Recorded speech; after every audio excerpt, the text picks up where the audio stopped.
السلام علیکم ورحمۃ اللہ وبرکاتہ۔ بھائی معروف صاحب دلی مرکز سے بنگلور شہر کے اجتماع قدوس صاحب میں بعد نماز عصر بہت ہی قیمتی باتیں ارشاد فرمائی ہیں۔ آپ تمام حضرات خوب دھیان اور توجہ کے ساتھ اس بیان کو سنیں۔ مزید بیانات کے لیے ہمارے چینل ایچ بیانات کلپس کو سبسکرائب کریں۔ بسم اللہ الرحمن الرحیم۔ سبحانک لا علم لنا الا ما علمتنا انک انت العلیم الحکیم۔ سبحانک لا علم لنا الا ما علمتنا انک انت الجواد الکریم۔ میرے عزیز بھائیو دوستو، اللہ رب العزت کا بڑا احسان و کرم ہوا کہ اللہ تعالیٰ نے ہم کو اپنے دین کی نسبت سے یہاں پر جڑنے کی توفیق عطا فرمائی۔ اللہ تعالیٰ نے دین کی نسبت سے اور دین کی محنت کی نسبت سے اس زمانے میں جتنے اعمال دیے ہیں وہ اعمال ہدایت ہیں، اور جتنے اعمال دعوت ہیں یہ اعمال نبوت ہے۔ یہ اعمال دعوت اعمال ہدایت میں ہیں اور اعمال دعوت اعمال نبوت میں ہیں۔ اللہ رب العزت نے اس میں ساری انسانیت کی ہدایت رکھی ہے، لیکن کس کے لیے؟ جس کو اس کا یقین ہو کہ اس محنت کے اندر، ان اعمال کے اندر میری ہدایت ہے، اللہ رب العزت یقین والے کو ہدایت نصیب فرمائیں گے۔ اس لیے دعوت میں سب سے پہلی چیز جو بنانا ہے وہ اپنا اندر کا یقین صحیح کرنا ہے، کہ جب یقین صحیح ہوگا تو باقی زندگی کی اور چیزیں اس کی صحیح ہوگی۔ تو ہم کو یہ یقین ہونا چاہیے کہ جتنے اعمال دعوت ہیں اللہ رب العزت نے اس میں ہدایت رکھی ہے، اور جتنے اعمال دعوت ہیں یہ اعمال نبوت ہیں۔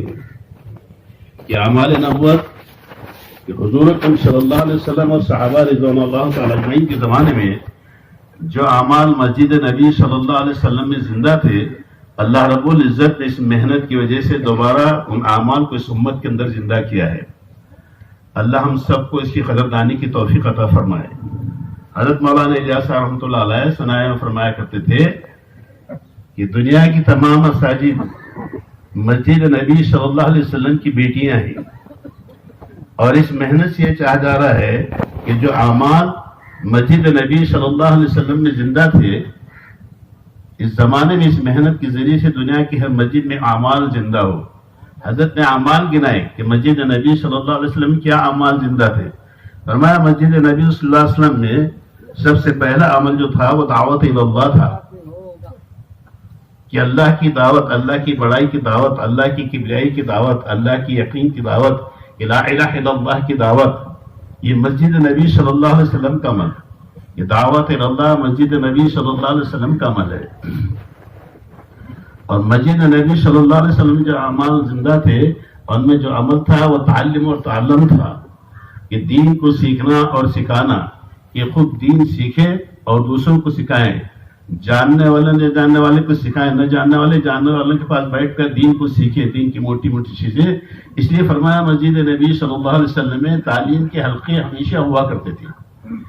آج اس محنت سے یہ چاہا جا رہا ہے کہ ہمارے مساجد بھی ان حلقوں سے آباد ہو تعلیم کی، کہ تعلیم کے حلقے ہماری ہر مسجد کے اندر ہو، دعوت کے حلقے ہماری ہر مسجد کے اندر ہو، تسبیح و تلاوت کے حلقے ہماری ہر مسجد کے اندر ہو، سیکھنے اور سکھانے کے حلقے ہماری مسجد کے اندر ہو۔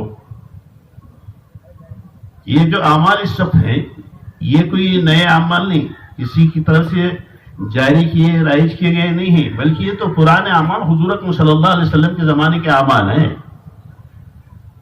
اور مسجد نبی صلی اللہ علیہ وسلم کے جو اعمال تھے ان اعمال میں جو عمل تھا وہ عبادت تھا، کہ عبادت والا عمل، کہ صحابہ رضوان اللہ تعالی اجمعین مسجد نبی صلی اللہ علیہ وسلم کی عبادت، جہاں دنیا کی ضرورت سے فارغ ہو گئے فوراً وہ مسجد کی طرف رجوع ہوا کرتے تھے اور مسجد کو اپنا وقت دیا کرتے تھے، اور مسجد میں عبادات والے اعمال ہوا کرتے تھے۔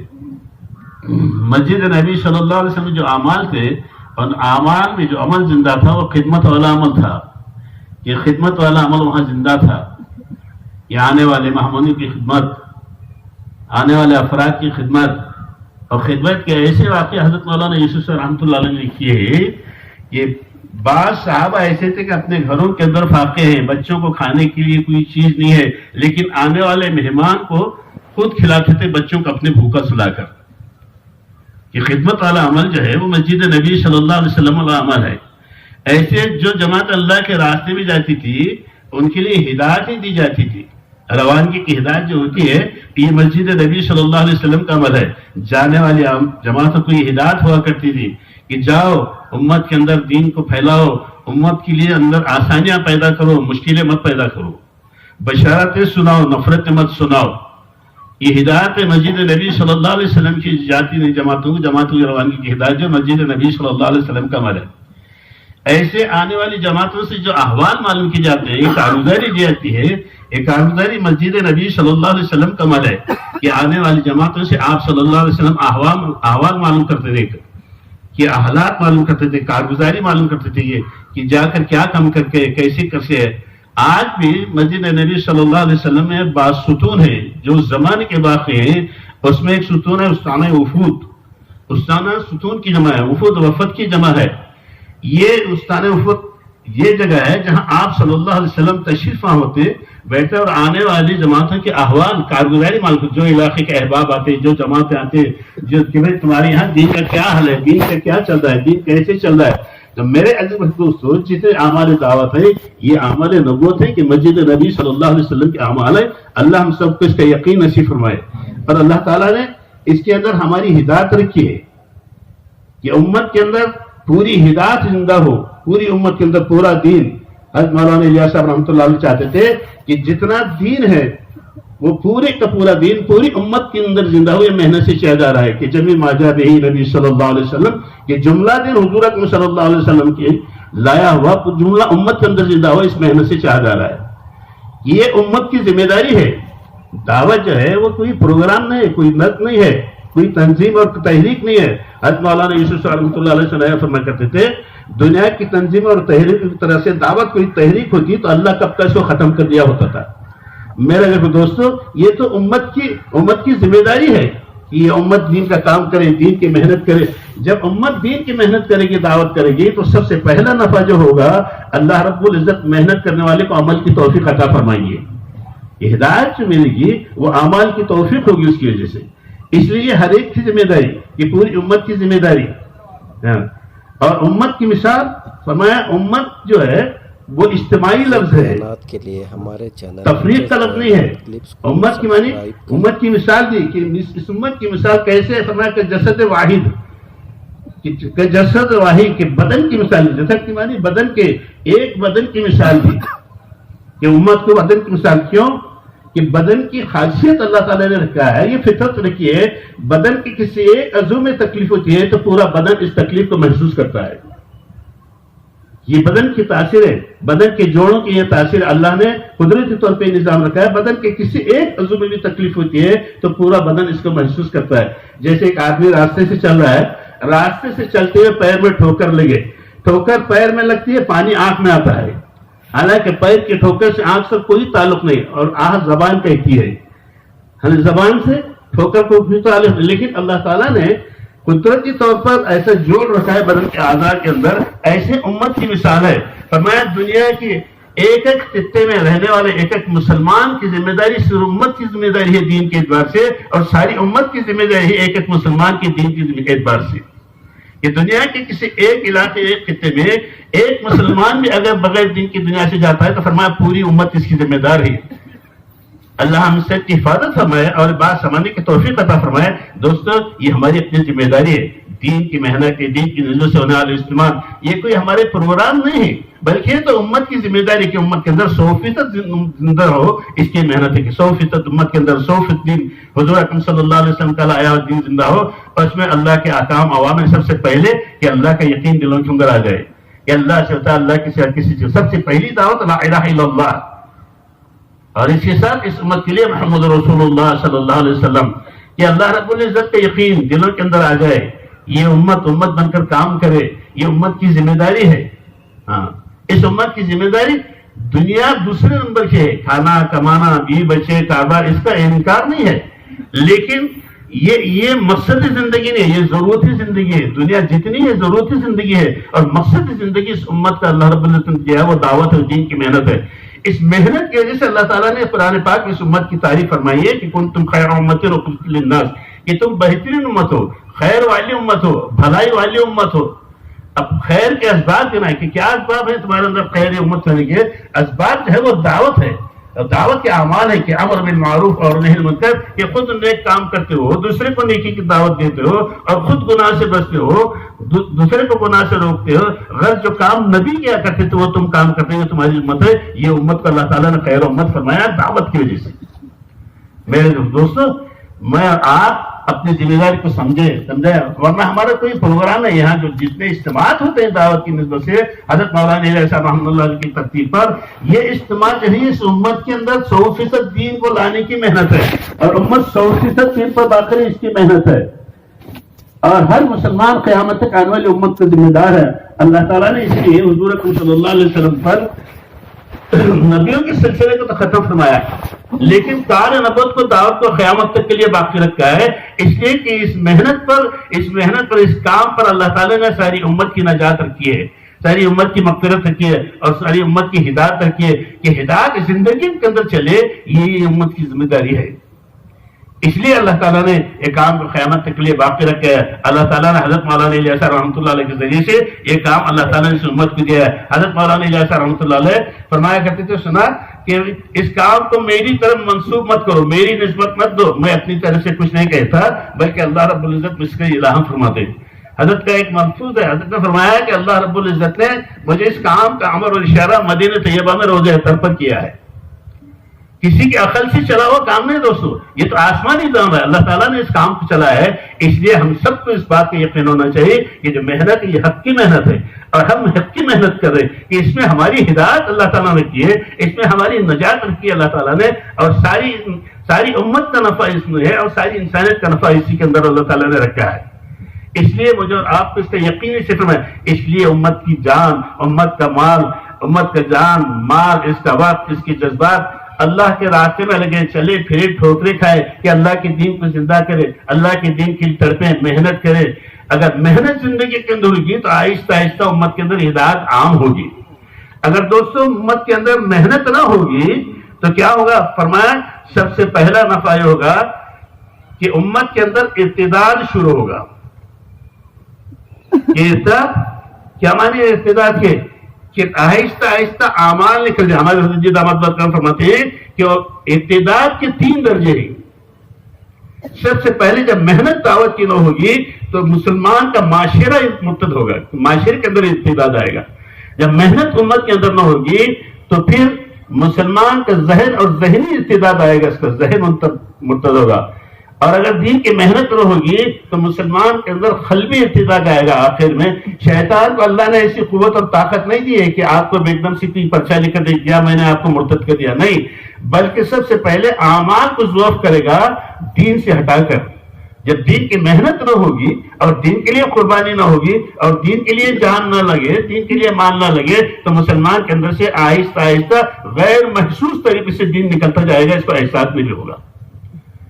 ہمارا معاشرے کے اندر ارتداد آئے گا۔ یہ مسلمان کا معاشرہ یہ اسلامی معاشرہ ہے، ہمارا اسلامی معاشرہ ہے، اور اسلامی معاشرے میں فرمایا 2 چیزیں ہیں، ایک کہ حیا ہے، حیا اور پاک دامنی ہے اسلامی معاشرے کے اندر، یہ حیا ہے، پاک دامنی ہے، اور دوسری چیز سادگی ہے کہ ہمارا دین سیدھا سادہ ہے، اور سادگی اللہ تعالیٰ نے حضور صلی اللہ علیہ وسلم کی سنت کے اندر رکھی ہے۔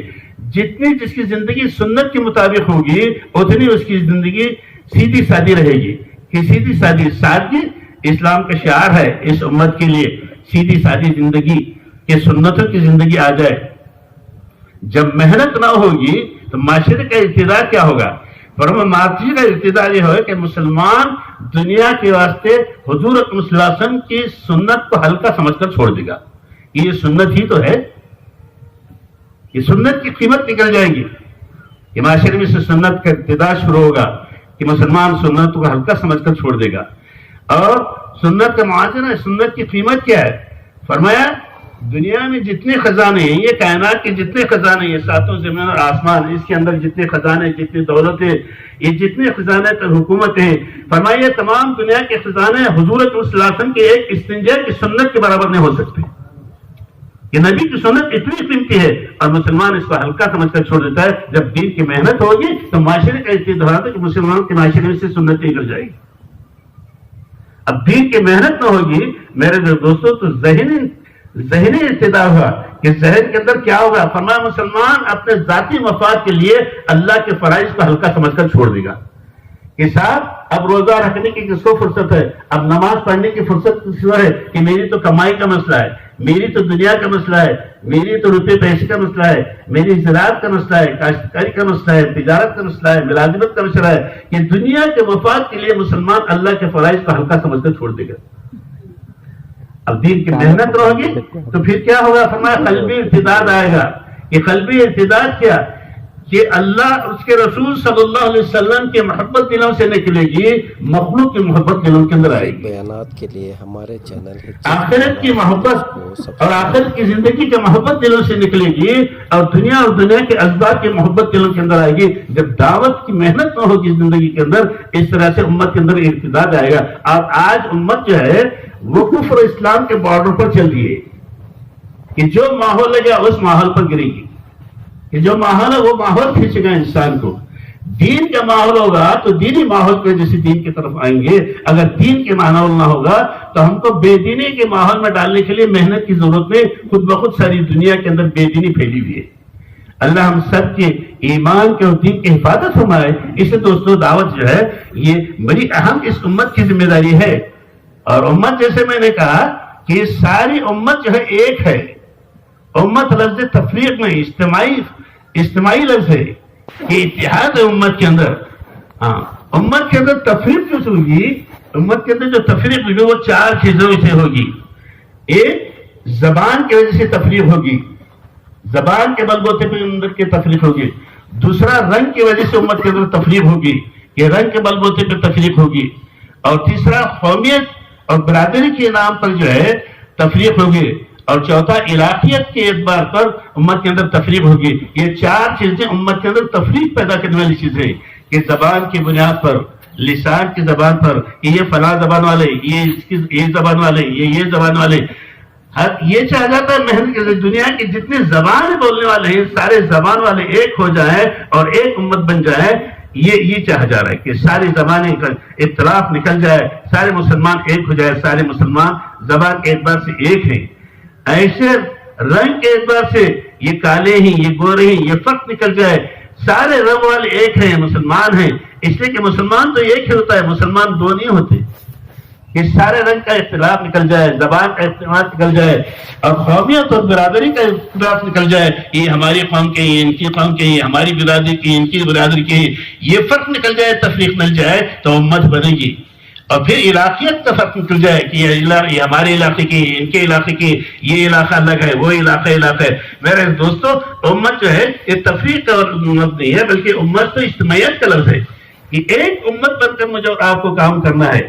امت کے اندر یہ جب فرق نکلے گا تو امت بنے گی، اور اس امت کی ذمہ داری دعوت کی، دین کی محنت کی، کہ خود ہم دین پر چلنا اپنی ذات کے اعتبار سے اور دوسروں کو دین پر لانا ہے، یہ ہماری ذمہ داری ہے۔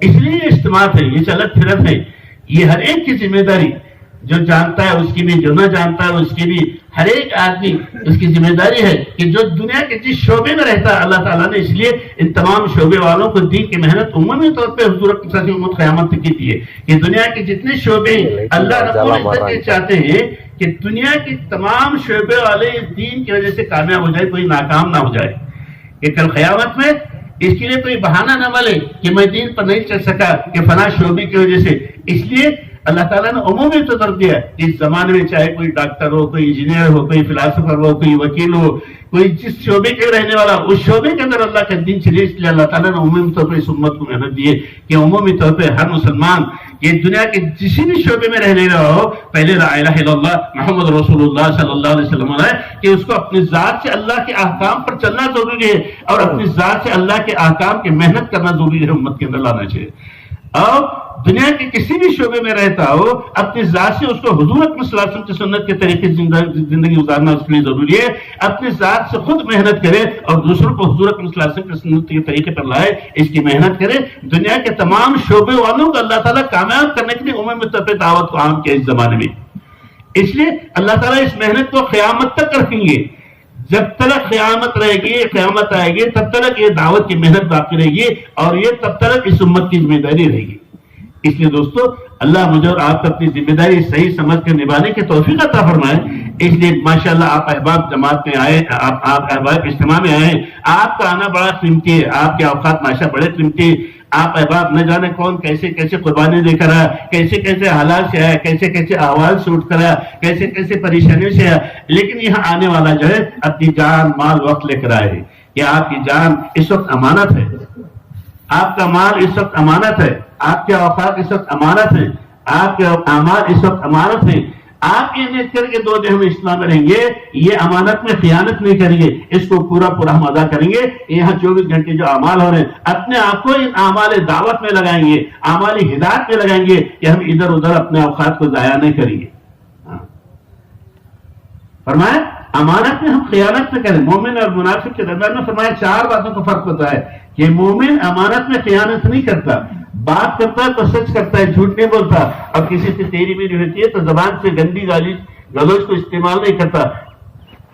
امانت میں ہم خیانت نہ کریے، ہماری امانت ہے جان مال وقت ہمارا۔ ماشاءاللہ اللہ تعالیٰ نے آپ کو اسلام میں پہلے لایا ہے، آپ آنے والے پہلے ہیں، اولین میں سے ہی اللہ آپ کے آنے والے کو قبول فرمائے، آپ کو قبول فرمائے، آپ کے حاضر کو قبول فرمائے۔ یہاں ہمارے پاس ترتیب بھی ہے اجتماع میں پہلے آنے والا جو ہے وہ میزبان ہوتا ہے اور بعد میں آنے والا مہمان ہوتا ہے۔ آپ آئے ماشاءاللہ، آپ تو میزبان ہیں اور آپ اولین میں سے ہیں، اور ہر بعد میں آنے والا وہ مقتدی ہوتا ہے، سامنے والے کو دیکھ کر چلتا ہے۔